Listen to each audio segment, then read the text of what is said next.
Memahami arti sebenarnya dan arti kiasan.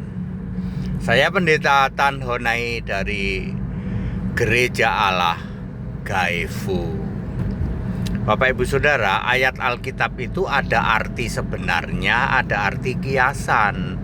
Kalau kita tidak memahami itu fatal akibatnya. Sekali lagi, kalau kita tidak paham mana arti sebenarnya, mana arti kiasan, maka fatal akibatnya. Mari kita lihat ya. Kalau pendeta HTD itu konsisten ya, Gaifu itu konsisten ya.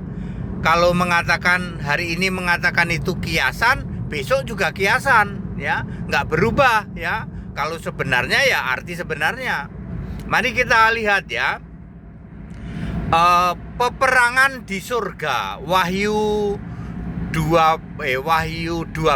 ayat 4, 5, 6, 7, 8, 9. Peperangan di surga itu arti sebenarnya.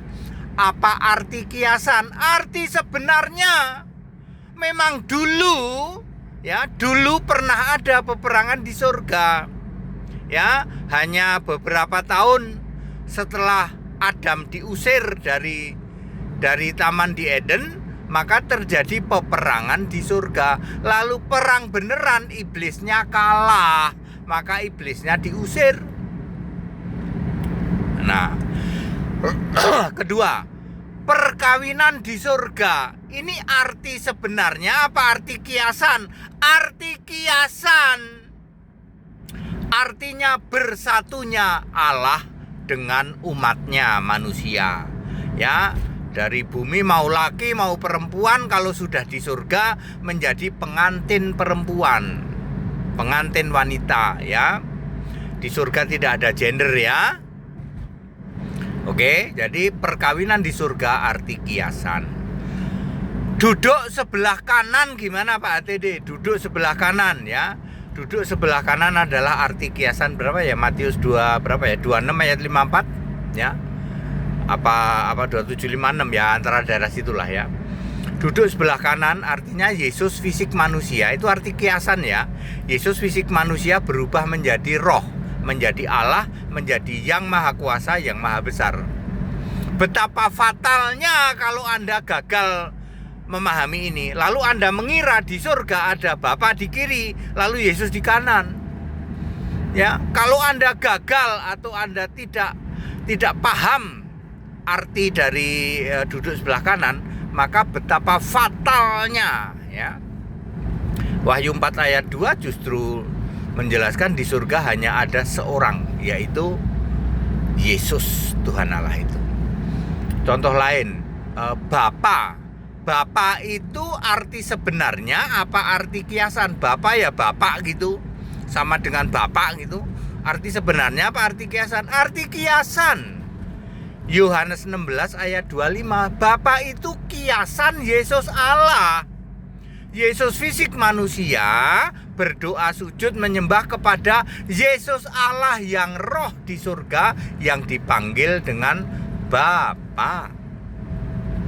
Bapakku, Bapamu, Bapak kita, itu kiasan apa sebenarnya? Kiasan. Bapakku, Bapak kami, Bapak kita, artinya Allah. Jadi yang ada di surga itu Allah, bukan Bapa. Siapa Allahnya? Yesus. Ya. Potong tangan, cungkil mata, tampar pipi kiri, kasih pipi kanan. Itu arti sebenarnya apa arti kiasan? Arti kiasan. Betapa fatalnya kalau Anda tidak memahami ini. Lalu Anda berpikir bahwa wah, nanti dicungkil dong mata kita ya. Tampar pipi kiri, kasih pipi kanan. Itu arti kiasan. Dan ada banyak lagi Bapak Ibu Saudara ya. Aku dan Bapa adalah satu, itu arti kiasan. Siapa lihat aku, lihat Bapa, itu arti kiasan ya. Ya, seperti itu. Aku hanya melakukan perintah Bapa, itu kiasan, karena Bapa itu kiasan ya. Seperti itu ya. Jadi clear ya, harus kita memahami, pikiran dibuka mengerti kitab suci supaya kita ngerti mana yang arti kiasan, mana ke arti yang sebenarnya. Kalau Anda tidak paham, fatal fatal akibatnya, neraka kau. Misalnya Anda memahami bahwa di surga itu ada Bapa di kiri, ada Yesus di kanan, fatal ya. Potong tangan, cungkil mata, fatal ya. Taurat batal itu beneran apa kiasan, Pak? Beneran. Taurat batal itu beneran. Efesus 2 ayat 15. Betapa fatalnya kalau Anda mengatakan itu cuman kiasan ya. Seperti itu. Jadi clear ya Bapak Ibu Saudara ya. Jadi kita harus ngerti, harus paham mana arti sebenarnya, mana arti kiasan. Kalau Anda tidak paham, fatal akibatnya. That it, back to the scripture, kembali ke Alkitab. Segala hormat kemuliaan untuk Yesus Kristus, satu-satunya Allah yang benar, Allah segala masa sebelum segala abad, sekarang sampai selama-lamanya. Haleluya. Amin.